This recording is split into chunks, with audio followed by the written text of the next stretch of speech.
नमस्कार बंधुरा केमन आछो तोमरा सबाई आशा करछि सबाई खूब भालो आछे आमराओ खूब भालो आछि।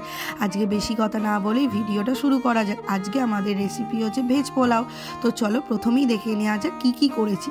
একটি প্লেটে বরফি করে কেটে রাখা আলু, গাজর, ফুলকপি, বাঁধাকপি, ব্রোকলি, কড়াইশুঁটি, কাঁচা লঙ্কা, ধনেপাতা, ক্যাপসিকাম আর সাথে কাজু কিশমিশ রেখেছি এবং অন্য একটি পাত্রে সয়াবিন জলে ভিজিয়ে রেখে দিয়েছি এবং সাথে ঝুড়িতে সয়াবিন জল ঝরিয়ে রাখতে হবে কিন্তু। আর গোবিন্দভোগ চাল ভিজিয়ে রেখে দেওয়া আছে। তার সাথে অন্য মিক্সিতে রেখে দিয়েছি আদা, কাঁচা লঙ্কা, জিরে, অল্প জল দিয়ে পেস্ট করে নিতে হবে। এবার গ্যাসটা জ্বালিয়ে কড়াই গরম করে নিতে হবে। গরম হয়ে গেলে একটু ঘি দিয়ে দেবো আর সাথে একটু দিয়ে দেবো হচ্ছে সাদা তেল দিয়ে দেব এবং একটি প্লেটে তেজপাতা, এলাচ এবং লবঙ্গ বের করে রেখে দিয়েছি। ওইদিকে কড়া গরম হয়ে গেল একটু নুন ও হলুদ দিয়ে দেব যাতে সবজি ভাজার সময় তেলটা না ছিটকে আসে। এবার একে একে সমস্ত সবজিগুলো ভেজে নেব। ফুলকপি, গাজর, আলু কড়াইতে দিয়ে চাপা দিয়ে ভাপিয়ে একটু ভেজে নিতে হবে। চাপা খুলে আমরা বাঁধাকপি ও ব্রোকলি, ক্যাপসিকাম, কাজু দিয়ে কিছুটা নেড়ে নেব। অল্প নুনও দিয়ে দেবো। এরপর আগে থেকে জল ঝরিয়ে রাখা সয়াবিনটা দিয়ে দেবো কড়াইতে। ভালো করে ভাজা সবজির সাথে মিশিয়ে নিতে হবে এই সয়াবিনটাকে।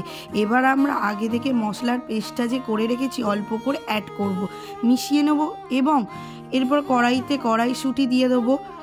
ভালো করে নেড়ে নিতে হবে। সমস্ত ভেজিটেবলগুলো ভাজা হয়ে গেলে একটি প্লেটে তুলে রেখে দিতে হবে। আবারও কড়াই গরম করতে দিতে হবে।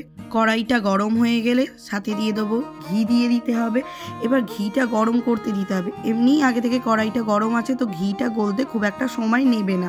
এবং গরম হয়ে গেলে আমরা দিয়ে দেবো গরম মশলা দিয়ে দেবো। এরপর চালটা দেবো। তারপর ভালো করে নেড়ে নিতে হবে। এবার আসল কাজ হচ্ছে চালটার ব্যাপারটা হচ্ছে ঠিক যত বাটি মেপে চাল নিয়েছি ঠিক তত বাটি মেপে জল ব্যবহার করতে হবে।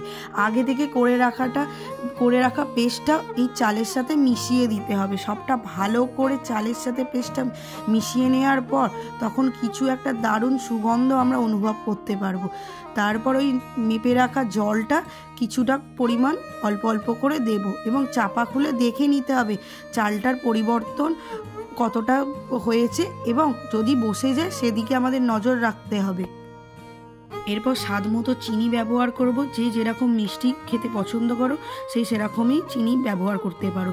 মিষ্টিটা মিশে গেলে আগে থেকে সবজি ভাজাগুলো এবার ওই কড়াইতে ওই চালের সাথে একসাথে মিশিয়ে দেবো। বেশ পরিমাণ একটু ঘি দিয়ে দেবো এবং তারপর চাপা খুলে কিছুটা জায়ফল জয়ত্রীর গুঁড়ো মিশিয়ে দিতে হবে। ব্যাস, আর কিছু করতেই হবে না। সব অপেক্ষার অবসান শেষ হয়ে গেছে। আমাদের ভেজ পোলাও তৈরি হয়ে গেছে ও সাথে ডিমের পোচ আর স্যালাড দিয়ে আমরা খেয়েছি।